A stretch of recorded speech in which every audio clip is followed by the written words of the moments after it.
Top quality और consistent performance के लिए सिर्फ सिल्वर पंप्स एंड मोटर्स, नाम याद रखना। एनडीआरएफ की टीम, जो नई तस्वीरें आप टीवी स्क्रीन पर यहाँ पर देख पा रहे हैं, वो एनडीआरएफ की टीम है। तस्वीरों में आपको दिखाते हैं, जो दर्शक हमारे साथ फिलहाल जुड़े हैं। एनडीआरएफ की टीम वहां पर मौके पर पहुंच गई है। अब वो 37 जिंदगियों को बचाना सबसे बड़ी प्राथमिकता के तौर पर मैं देख रहे हैं, हम सारे दर्शकों को पहुंचा रहे हैं।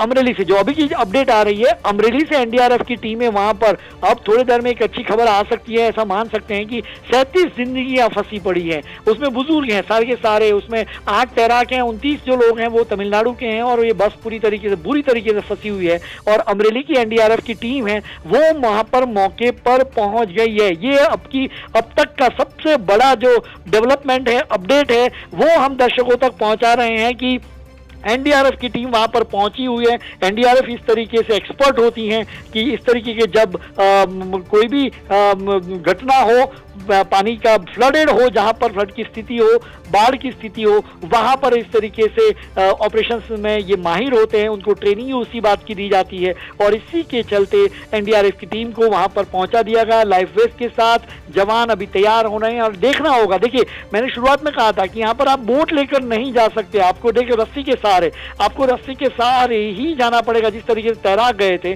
तो एनडीआरएफ की टीम के जो जवान है, उसमें एक्सपर्ट जो तैराक होंगे, वही वो रस्सी के सहारे सामने के छोर पर जाएंगे, ट्रक के साथ उस रस्सी को बांधेंगे, और एक एक करके फिर यहाँ से जो एनडीआरएफ के दूसरे जवान हैं वो एक के बाद एक करके ट्रक के पास जाएंगे। और फिर देखना होगा कि एक चैनल बनाई जाती है। हमने जितने रेस्क्यू ऑपरेशन से पहले देखे ही, उसमें बिल्कुल उस तरीके से होती है कि 2 रस्सियां होती हैं। उस दो रस्सियों में थोड़ी थोड़ी अंतर पर एनडीआरएफ के जवान खड़े होते हैं। वो अपने पास में रस्सी खुद को बांधे होते हैं, और वो सभी एक दूसरे को बांधकर एक चैनल बनाते हैं, जिसके चलते हो, और बीच में से जब किसी जो बंदा फंसा है उसको अगर बचाना है, रेस्क्यू करना है, तो उस बंदे को फिर उसी बीच में जो चैनल का गैप बचता है, उसमें से एक एक करके यात्रियों को बचाया जा सकता है, जिसके चलते पानी के बहाव में वो बह न जाए। अगर बहते जाते हैं तो दूसरे चैनल पर दूसरे छोर पर जो जवान खड़े होते हैं वो उनको रेस्क्यू कर पाए। तो इसी तरीके से जनरल ऑपरेशंस हमने देखे हैं। मैंने मेरे लाइफ में जितने भी ऑपरेशंस कवर किए, बाढ़ की कवरेज किया, उसमें उस तरीके से मैंने ऑपरेशंस कवरेज के दौरान मैंने देखे हैं। तो यहाँ पर भी बिल्कुल उसी तरीके से हो सकता है। अब देखना होगा, ग्राउंड रियलिटी हालांकि हर बार की अलग अलग होती है।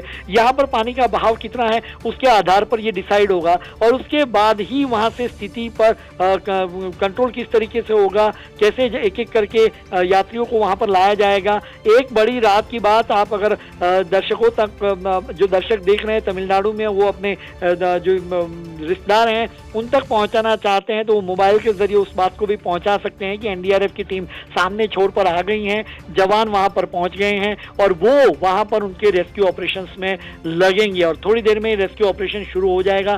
सारे के सारे जवान वहां पर, पूरी एक टीम आ गई है एनडीआरएफ की। वो पूरी तरीके से एक्सपर्ट होते हैं इस तरीके से ऑपरेशंस करने में, और रस्सी के सहारे एक एक करके वहां पे जवान जाएंगे। तो अब सबसे बड़ी बात यही होगी कि कितनी देर में ये रेस्क्यू ऑपरेशन पूरा होगा। जल्दबाजी थोड़ी भी नहीं होनी चाहिए। यहाँ पर एक बात